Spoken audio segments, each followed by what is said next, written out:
So, starting with today's lecture, basically it would be considered as lecture 1 of week 4 of our online internship, and today we'll be discussing section 12 of CPC. This is very important section. It is titled as bar to further suit. ठीक है, basically ये बहुत ज़्यादा important section है. इसका जो sub section 2 है 12(2) कहा जाता है.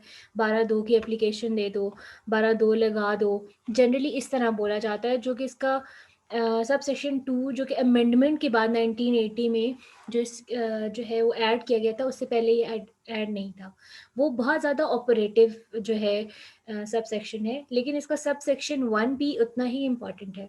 तो सबसे पहले आप जो है माइंड में रखें कि हम जो सेक्शन पढ़े हैं, सेक्शन 12 ऑफ सीपीसी, एक तो ये गैट के सिलेबस में भी इंक्लूड है. जनरली इसमें से एमसीक्यूज आते भी हैं, तो बहुत ज़्यादा इंपॉर्टेंट सेक्शन है. और अगर आप लोग को अभी ये कॉन्सेप्ट क्लियर हो जाएगा तो बाद में अगर कोई जुडिशरी की तैयारी कर रहे हैं या फिर गैट वगैरह के लिए, आप लोग को ये सेक्शन 10, 11, 12 जो है बहुत सिंपल हैं. जैसे 10 रेस सब जुडिस रेस जुडिकाटा, और फिर ये 11 और फिर ये 12 बार टू फर्दर सूट, जिसमें मिस रिप्रेजेंटेशन फ्रॉड की बेसिस पे अगर कोई डिक्री ऑर्डर या जजमेंट लिया गया है तो उसके जो है चैलेंज कर सकते हैं उसकी वैलिडिटी को.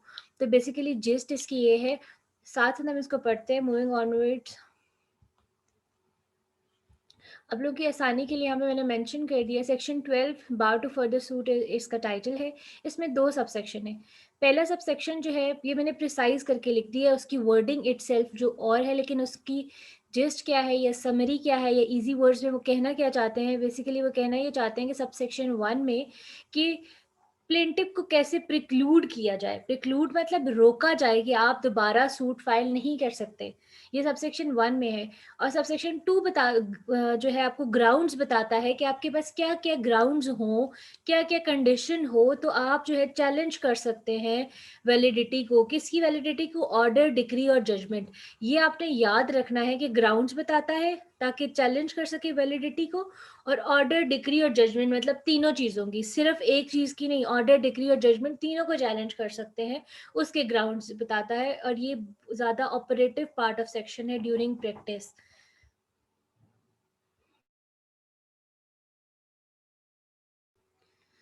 So we'll discussing that subsection 2 of section 12 of CPC tells the ground to for a person to challenge the validity of order, decree or judgment. अब उन्होंने इसमें वर्ड पर्सन को भी जनरल रखा, उन्होंने रिस्ट्रिक्ट नहीं किया वो प्लेंटिव हो या डिफेंडेंट हो. एनी पर्सन जो है कर सकता है, लेकिन वो जिसका उस डिग्री, ऑर्डर या जजमेंट से ताल्लुक हो. एनी पर्सन से ये भी मुराद नहीं कि कोई भी उठ के जो है जाके वो एप्लीकेशन फाइल कर दे या उन ग्राउंड्स को चैलेंज कर दे या उन ऑर्डर, डिग्री या जजमेंट की वैलिडिटी को चैलेंज कर दे. ठीक है, अब हम इस सब सेक्शन को अलग-अलग थोड़ा सा पढ़ लेते हैं ताकि हमारी जो है सही से अंडरस्टैंडिंग हो, डेवलप हो जाए, और बाद में आप लोगों को कभी भूले ना अगर अभी आप मुझसे गौर से सुन रहे हैं. अब सब सेक्शन 1 में मैंने आपको बताया कि वो हमें क्या बताते हैं कि कब जो है प्लेंटिव फर्दर सूट फाइल नहीं कर सकता. सिंपल ये बात बताने की कोशिश कर रहे हैं. अब अगर इसकी कमेंट्री पढ़ें तो वो ये कह रहे हैं कि इसकी रीज़न क्या है प्लेंटिव को रोकने की, कि उसके पास पहले रेमेडीज़ थी. वो इन ऑर्डर्स में, इन रूल्स में जो है, अगर उनके एग्जाम्पल से अगर आप खुद को एक्सप्लेन करें कि उसके पास वो रेमेडीज़ अवेलेबल थी, उसने वो चीज़ एन्जॉय कर ली, वो रेमेडीज़ एग्ज़ॉस्ट कर ली ऑलरेडी. उसने अपना उसमें अगर कोई राइट छोड़ा है तो अपनी मर्ज़ी से छोड़ा है. बेशक उसकी नेग्लिजेंस थी या जो भी था, लेकिन उसे राइट अवेलेबल था. उसे जो है विजिलेंट होना चाहिए था, लेकिन वो नहीं हुआ. बाकी उसने रेमेडीज़ एग्ज़ॉस्ट कर ली. अब उसे रह के याद आया है, तो यहाँ पे बार टू फर्दर सूट है. अब इसमें 4 ऑर्डर्स हैं. जनरली अगर आप यूट्यूब पे वीडियोज़ देख रहे हैं या बुक्स पढ़ रहे हैं तो उसमें 3 लिखी हुई है: order 2 rule 2, order 9 rule 9, order 23 rule 1. और सबने जनरली डिस्कस भी यही किया है. अब ऑर्डर 22 जो रूल 9 है, बेसिकली वो इसी तरह है कि अगर फॉर एग्जांपल ऑर्डर 9 रूल 9 में है DNP, decree for non prosecution, मतलब आपने पैरवी नहीं की, अदम पैरवी, आपका दावा क्या हो गया है? खारिज हो गया है. ठीक है, जब तक आप सफिशिएंट कॉज नहीं देते, कंडोनेशन ऑफ डिले की एप्लीकेशन नहीं लगाते under section 5 of limitation act, आपका जो है वो सूट जो है पर दोबारा से जो है आप उसको क्या है उसकी बेसिस पे उसको रीस्टोर नहीं करा सकते. ठीक है, सेटिंग असाइड के लिए आप उसके लिए एप्लीकेशन दे सकते हैं, लेकिन आप उस पे नया दावा नहीं ला सकते कि आपका दावा जज ने एक कॉज ऑफ एक्शन पे जो है वो क्या किया, खारिज कर दिया। कॉज ऑफ एक्शन सेम होना चाहिए, ठीक है। एक कॉज ऑफ एक्शन पे इसलिए खारिज कर दिया कि आप जो है कोर्ट पे अपियर नहीं हो रहे नॉन प्रोसिक्यूशन ऑफ पार्टीज की बेसिस पे। अब आप कहते हैं चलो जी हम ना दूसरे जज के पास नया दावा लगा लेते हैं, क्या बात हुई। ये चीज आपको रोकती है, लॉ आपको रोकता है। लॉ कहता है कि कोर्ट में आप जस्टिस लेने के लिए आए हैं, इसलिए नहीं आए कि आपका जब दिल करे जी आप कोर्ट के सामने आए, जब दिल करे ना आए, जब डिसीजन आ जाए तो आप उसको चैलेंज करने के लिए जो है दोबारा फर्दर सूट फाइल कर दें, तो इस चीज को बार करती है। ऑर्डर टू रूल टू भी बेसिकली यही कहता है। क्या कहता है कि आपने फॉर एग्जांपल एक सूट फाइल की, suit for declaration and permanent injunction. अब आपको पता था उस वक्त कि आपके पास जो है पोजेशन ही नहीं है, ऑनरशिप भी नहीं है। उस वक्त आपने सिर्फ डिक्लेरेशन ली, आपको साथ लिखना चाहिए था, उस वक्त मेंशन करना चाहिए था। अब आपकी फेवर या अगेंस्ट आपकी के मतलब डिग्री आ गई है या कोई ऑर्डर आ गया है। अब आपको रह रह के याद आ रहा है कि ये चीज़ तो मिस हो गई है, उस पे बेसिस पे अब मैं दोबारा सूट करूं और अब मैं सारे टाइटल मिला के declaration, possession and permanent injunction करूं। तो लॉ आपको रोकता है कि जब आपके पास ये राइट था, आपने खुद वो वेव ऑफ किया, आप खुद विजिलेंट नहीं थे, तो आप दोबारा आप इस पे फर्दर सूट फाइल नहीं कर सकते। It shall preclude a plaintiff to institute further suit, ठीक है।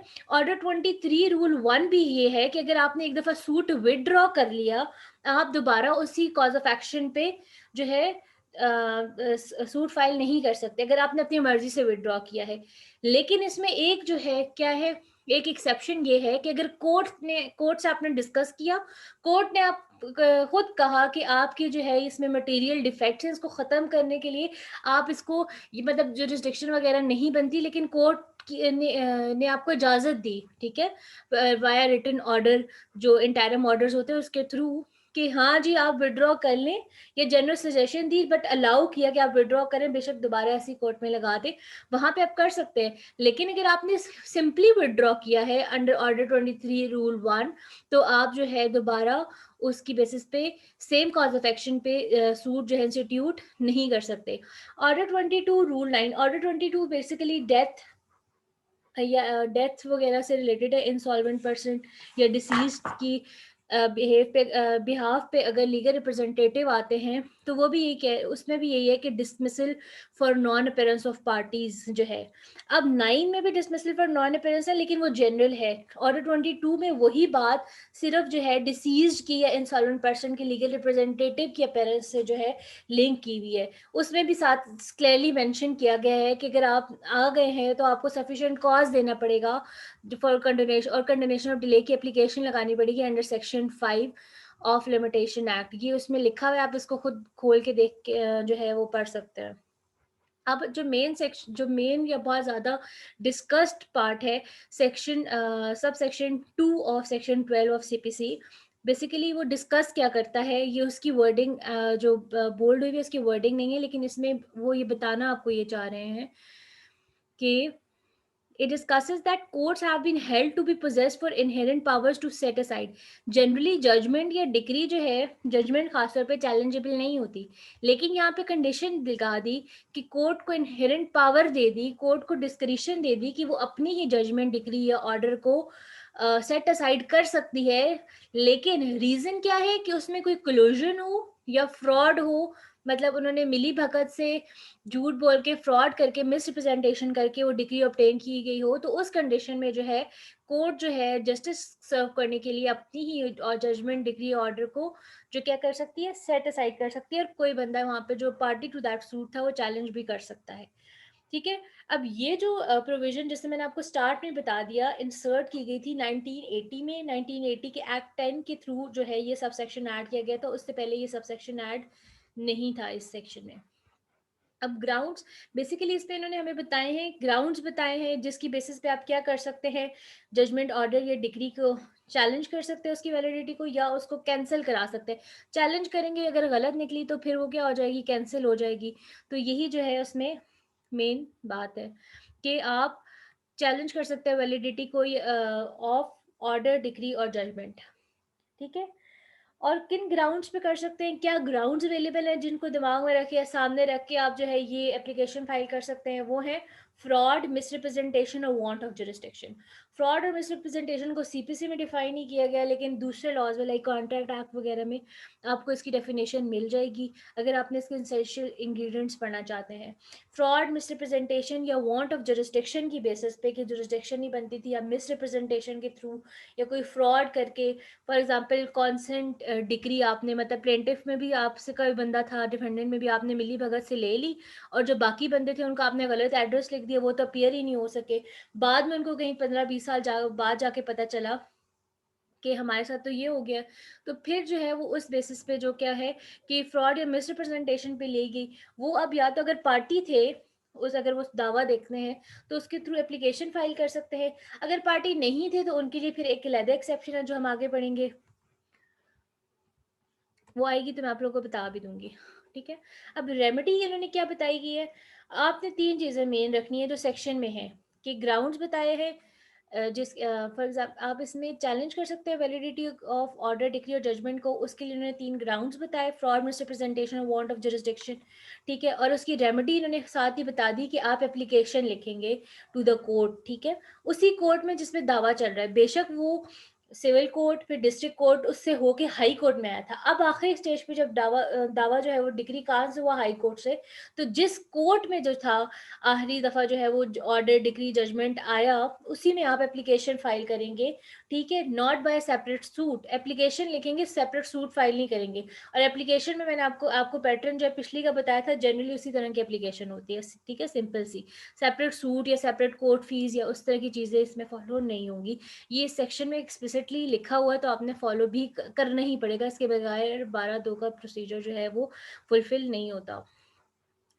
अब मैंने आपको जैसे अभी मैंने बताया कि अगर एक एग्रीव पर्सन है, ठीक है, वो पार्टी बनाया ही नहीं गया, उसको काफी देर बाद पता चला कि ये डिक्री, ऑर्डर या जजमेंट ली गई है, उसके और उससे उसके जो है राइट्स जो है क्या होंगे, वॉयलेट हो रहे हैं, तो वो चैलेंज कर सकता है उस डिक्री और ऑर्डर को थ्रू फ्रेश रूट। टाइटल है बार टू फर्दर सूट। ठीक है, जनरली जो पार्टीज टू द सूट है वो एप्लीकेशन देंगी, वो नया सूट फाइल नहीं कर सकती। लेकिन एक ऐसा बंदा जो इन्होंने पार्टी जानबूझ के बनाया ही नहीं, लेकिन वो नेसेसरी पार्टी था, उसका राइट क्लोजली लिंक था, तो वो बंदा जो है क्या कर सकता है, चैलेंज कर सकता है डिक्री और ऑर्डर को। ठीक है, थ्रू फ्रेश सूट वो अलाउ होगा कि फर्दर सूट फाइल कर सके। ये कंडीशन अगर है आपके क्लाइंट की, तो आप उसे कह सकते हैं कि आप अगर उसमें पार्टी नहीं थी तो हम आपके लिए फिर अलहदा दावा फाइल कर सकते हैं, अदरवाइज हम सिर्फ एप्लीकेशन दे सकते हैं 12(2) की, अगर ये फ्रॉड या मिसरिप्रेजेंटेशन या वांट ऑफ जुरिस्डिक्शन की बेसिस पे अगर डिक्री, ऑर्डर या जजमेंट ली गई है। अब कोर्ट का क्या काम है, कोर्ट उसके राइट्स को डिटरमिन करेगी और उस जजमेंट को अनडू करेगी टू दैट एक्सटेंट। ठीक है, अगर उसका जहां तक राइट वायलेट हो रहा है उस हद तक क्या कर देगी, अनडू कर देगी या कैंसिल कर देगी। ठीक है, इसके बाद लिमिटेशन की बात की गई है, अगर आप ये जो दावा जनरली जो है 3 साल के अंदर फाइल कर सकते हैं, article 181 of limitation act 1908 Aamir Raza वाली सीपीसी में भी देखें तो आपको ये चीज मिल जाएगी। ठीक है, और ये 3 साल जो है लिमिटेशन एक्ट के अंदर कब शुरू होंगे, जब से आपको पता चला। लेकिन इसमें एक चीज है, आप ये कहेंगे मुझे 2 दिन पहले या 3 दिन पहले पता चला और इतना अरसा पता ही नहीं चला, वो टाइम जो आपने गुजार दिया, ठीक है, वो आपको जस्टिफाई करना होगा। यू हैव टू टेल कि आपने कितने इतना टाइम क्यों गुजर गया, क्यों पता नहीं चला, कहाँ थे आप या क्या था, सफिशिएंट कॉज आपने प्रोवाइड करना है। ठीक है, उसके लिए अगर कोर्ट जो है अगर सेटिस्फाई है, फिर वो जो है वो आपकी application for condonation of delay accept करेगी। तो यहाँ पे बताने का मकसद ये है कि जब आप एप्लीकेशन लिखेंगे 12(2) सीपीसी की, साथ ही आप कंडोनेशन और डिले की भी एप्लीकेशन लिखेंगे कि हमें माफ कर दिया जाए, ये हमारा सफिशिएंट कॉस्ट है जिसकी वजह से डिले हुआ है।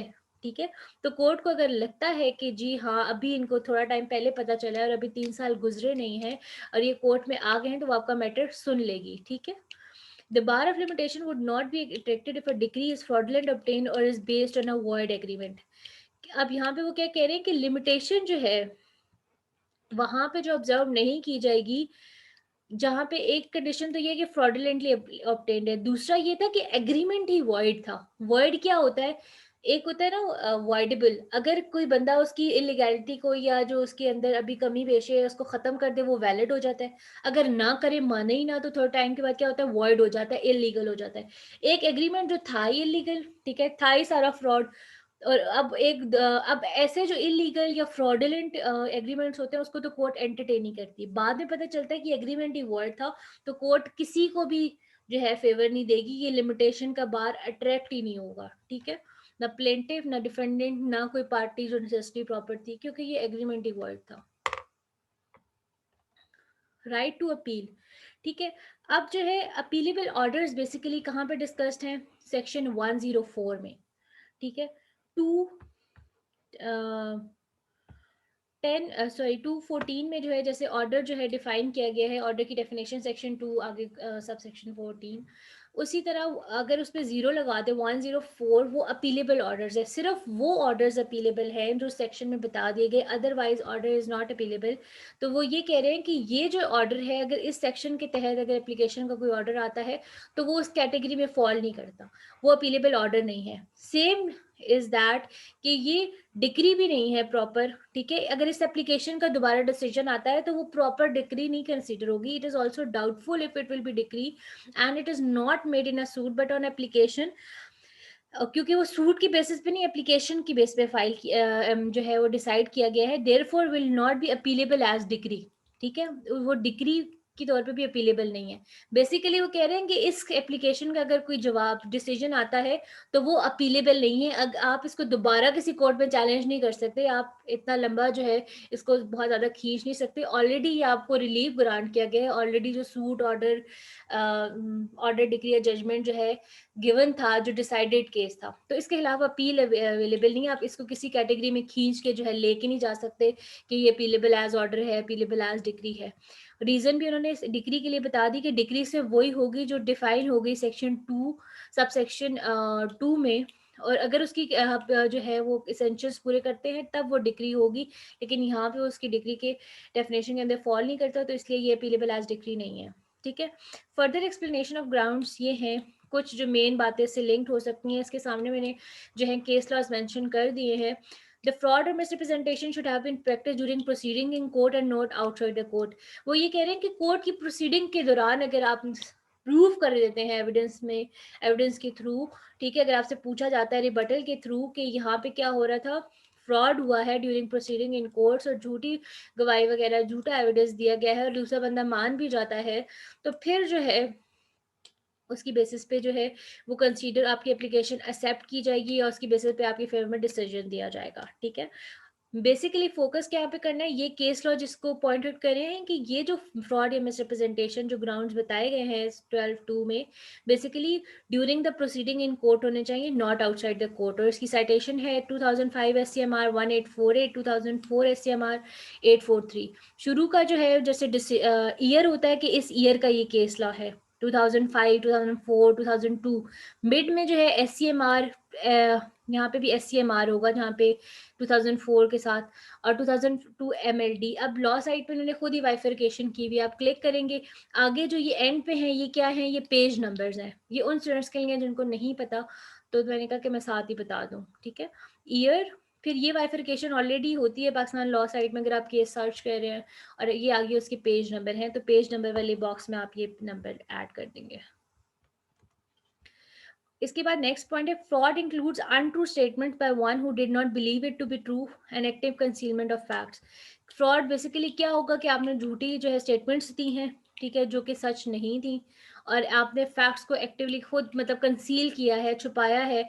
और फ्रॉड कहाँ कहाँ पे प्रैक्टिस हो सकता है, जनरली उन्होंने 3-4 चीज़ें लिखी हुई थी, आपके अंडरस्टैंडिंग के लिए मैंने पॉइंट ऐड कर दिया है कि सर्विस ऑफ समन्स में हो सकता है, ठीक है, आप उनको पैसे दे दें, रिपोर्ट बना के दे दें, जी उन्होंने लिए ही नहीं या थे ही नहीं, तो उसमें अगर आपने कोई फ्रॉड किया है। Judgment obtain on the base of forge document, कोई फोर्ज मतलब टेम्पर्ड डॉक्यूमेंट है, आपने खुद उसको जाली जो दस्तावेजात होते हैं उनकी बेसिस पे ली है, और by attorney of party to the suit, उसके थ्रू कोई अगर आपने कोई परजर्ड एविडेंस दिया है। Where decree has been collusively obtained और बाय कंसीलमेंट ऑफ फैक्ट, ये तो उन्होंने हर जगह लिखा हुआ है कि आपने फैक्ट्स छुपाए हैं, मिली भगत से आपने ये ले ली है, तो ये फ्रॉड कंसीडर होगा। Decree passed in absence of necessary parties और want, of jurisdiction will be set aside, कि वो डिक्री जो नेसेसरी पार्टीज की एब्सेंस में ली गई उनका ज़्यादा राइट था और आपने उनको पार्टी ही नहीं बनाया, या फिर उस कोर्ट की जुरिसडिक्शन ही नहीं बनती थी, आपने बस गलत मतलब पेक्यूनियरी जुरिसडिक्शन को भी यहाँ पे आप लिंक कर सकते हैं कि आपने एक पैसे कम करके सूट वैल्यूएशन की और दूसरी कोर्ट से डिग्री ले ली, ऑल्दो कि वो चैलेंजेबल थी वो डिस्ट्रिक्ट कोर्ट में या हाई कोर्ट में। तो उस बाद में पता चला और कोई बंदा उसके खिलाफ एप्लीकेशन लाया या उसने फर्दर सूट फाइल की, तो उसकी बेसिस पे वो क्या होगा, वो डिग्री जो है सेट असाइड हो जाएगी। अब एक बात उन्होंने बहुत इंपॉर्टेंट बताई है कि ऑर्डर 7 रूल 11 जो कि हमने आगे भी पढ़ना है, बेसिकली ये रिजेक्शन ऑफ प्लेंट के टाइटल से, कि इसमें 4 ग्राउंड्स बताए हुए हैं कि किसकी बेसिस पे आपकी प्लेंट या जो आपका केस है वो रिजेक्ट हो सकता है। अब इसमें डिफरेंस क्या है कि यहाँ पे ऑर्डर 7 रूल 11 अट्रैक्ट नहीं होता 12(2) से, आपस में ये दोस्ती नहीं कर सकते, क्योंकि 12(2) कहता है कि बार टू फर्दर सूट, आप दोबारा उस कॉज ऑफ एक्शन पे सूट फाइल ही नहीं कर सकते, ठीक है। और आपकी अगर सेकंड ये कहता है कि मिसरिप्रेजेंटेशन, फ्रॉड या आपने वांट ऑफ जुरिसडिक्शन का कोई इशू है, तो उसकी बेसिस पे जो आपकी डिग्री अगर हुई है तो उसको आप सेट असाइड कर सकते हैं और उसको चैलेंज कर सकते हैं, लेकिन उसकी अगेंस्ट आप दोबारा फिर सूट फाइल नहीं कर सकते। जैसे आपको मैंने बताया ना, not appealable as order, not appealable as decree, ठीक है, ये 12(2) की कंडीशन है। ऑर्डर 7 रूल 11 में ऐसी बात नहीं है। ऑर्डर 7 रूल 11 में 4 बातें हैं कि कॉज ऑफ एक्शन है, जुरिसडिक्शन है, कोर्ट फीस है, या बार्ड बाय लॉ है, इसकी बेसिस पे आपकी प्लेंट रिजेक्ट हुई। लेकिन ऑर्डर 7 रूल 13 में उन्होंने बता भी दिया कि अगर इन ग्राउंड्स पे रिजेक्ट होती है आप दोबारा फाइल कर सकते हैं, उसका अमेंडमेंट सीख कर सकते हैं, प्लेंट में अमेंडमेंट करके, या दोबारा जो है फ्रेश सूट फाइल कर सकते हैं कोर्ट की इजाजत के साथ। लेकिन 12(2) में, ठीक है, ये सेक्शन 12(2) ऑफ सीपीसी में ये बात नहीं बताई गई। तो इसलिए जो है ये ऑर्डर 7 रूल 11 या ये 12(2) का जो क्लोज लिंक कोई भी नहीं है, उसमें आपको अलाउ है कि आप फर्दर सूट फाइल करें, यहाँ पे आपको अलाउ नहीं है। ये इसकी लिखने की जो है बात थी, या आप कमेंट्रीज में पढ़ते हैं तो उसमें ये बात बताई गई है।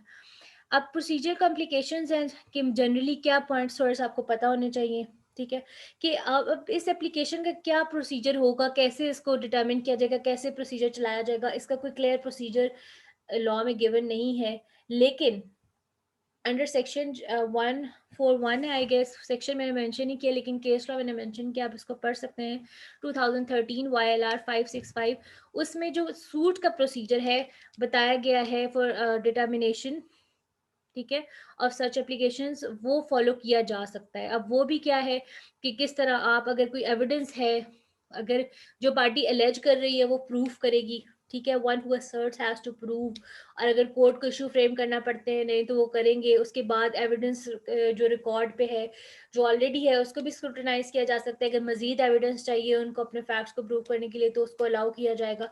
ये सारा प्रोसीजर जो है वो फॉलो हो सकता है, लेकिन अलहदा से क्लियर कट कोई प्रोसीजर आप कहें कि इस चीज़ को या इस ऑर्डर को पढ़ लें, तो वो जो है क्लियर कट उन्होंने नहीं बताया गया, ठीक है। और ये जो एक बात उन्होंने लिखी थी with the reference of case law 2012 CLC 1536 that this application cannot be dismissed summarily, although application है समैरिली, मतलब समरी प्रोसीडिंग। समरी प्रोसीडिंग क्या होती है कि छोटी प्रोसीडिंग, कम टाइम में जो है आप केस को या एप्लीकेशन को डिसाइड कर दें, तो वो समरी प्रोसीडिंग होती है। या समरी ट्रायल भी, क्रिमिनल में समरी ट्रायल भी होता है, तो उसमें बेसिकली क्या है, कम टाइम में समरी प्रोसीडिंग हो जाए।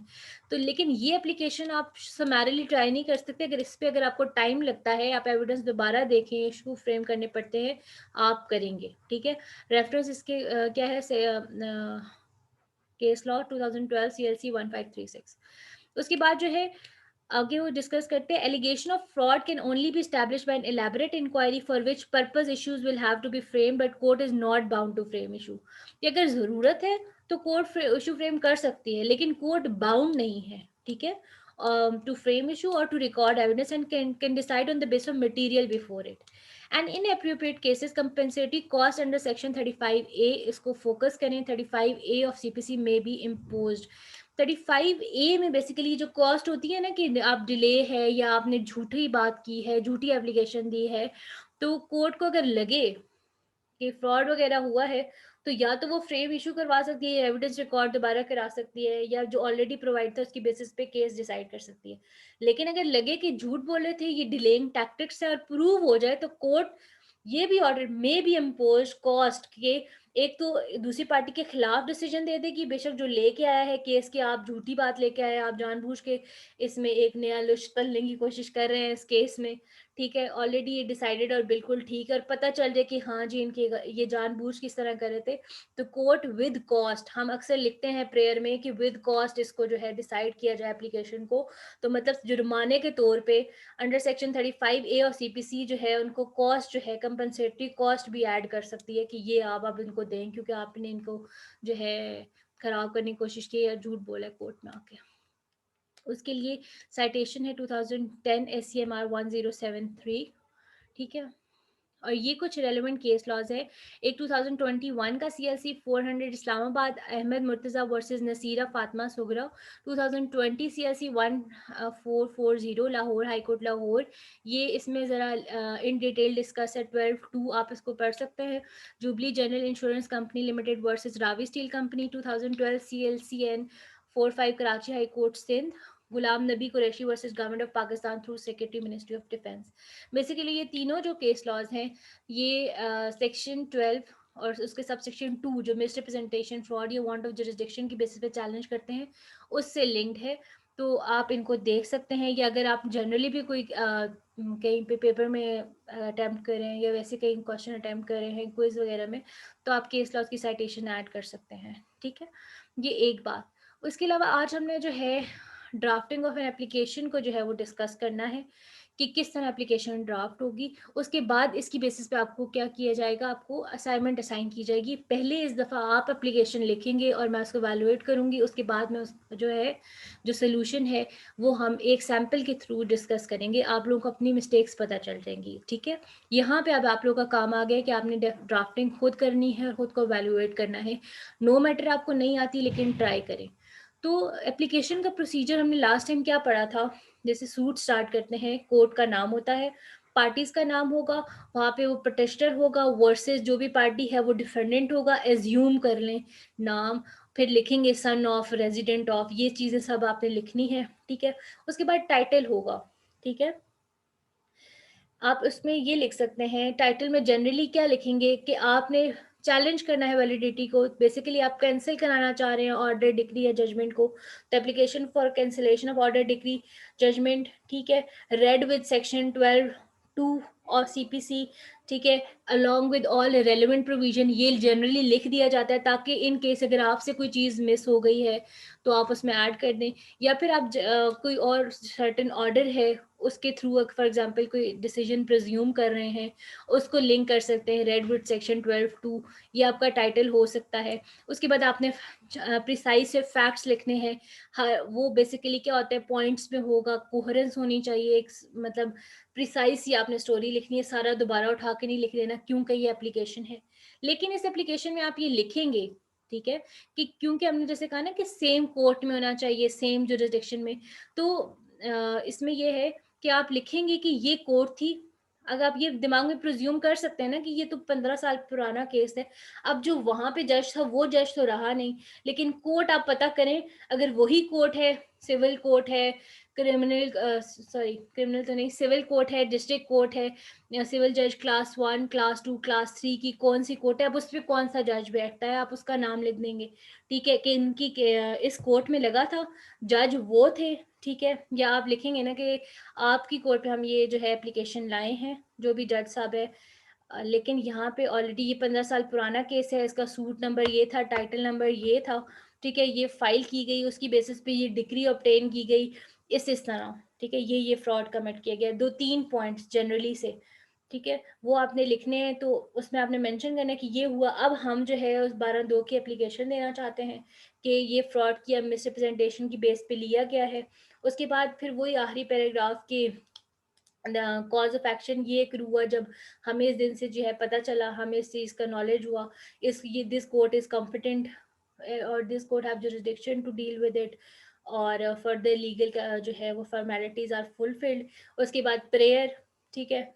उसके अगर आपको कोई चीज़ समझ नहीं आ रही एप्लीकेशन को कैसे ड्राफ्ट करना है, तो आप पिछली जो वीडियो भी मैंने अपलोड कर दी थी जिसमें हमने एप्लीकेशन ही डिस्कस की थी, उसका मैंने आपको सैंपल दिखाया था, उसका लिंक भी है, आप उसको खोल के एक दफ़ा देख लें। लेकिन इस दफ़ा आपका टाइटल चेंज होगा, आपका जो मटेरियल जो आपने अंदर लिखना है वो चेंज होगा, क्योंकि आपका स्टांस चेंज है। उसके बाद जो मैंने आपको बताया कि आप हर एप्लीकेशन के साथ एक एफिडेविट अटैच होता है। एफिडेविट का भी यही प्रोसीजर होता है, उसमें 1-2 चेंजेस होती हैं, वो मैंने आपको प्रीवियसली एप्लीकेशन में बताई गई हैं। अभी आपका टास्क ये है कि आपने 12(2) की एप्लीकेशन लिखनी है।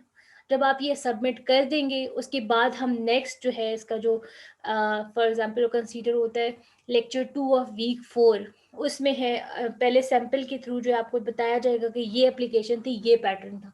तो फिर आप अपनी सामने खोल के रख सकते हैं कि आपने कैसे लिखी, कैसे आप अपनी ड्राफ्टिंग को ठीक कर सकते हैं। बेशक पूरी गलत है, फिर भी आपने डिसहार्ट नहीं होना, क्योंकि ये चीज़ें आपने यहाँ पे सीखनी है।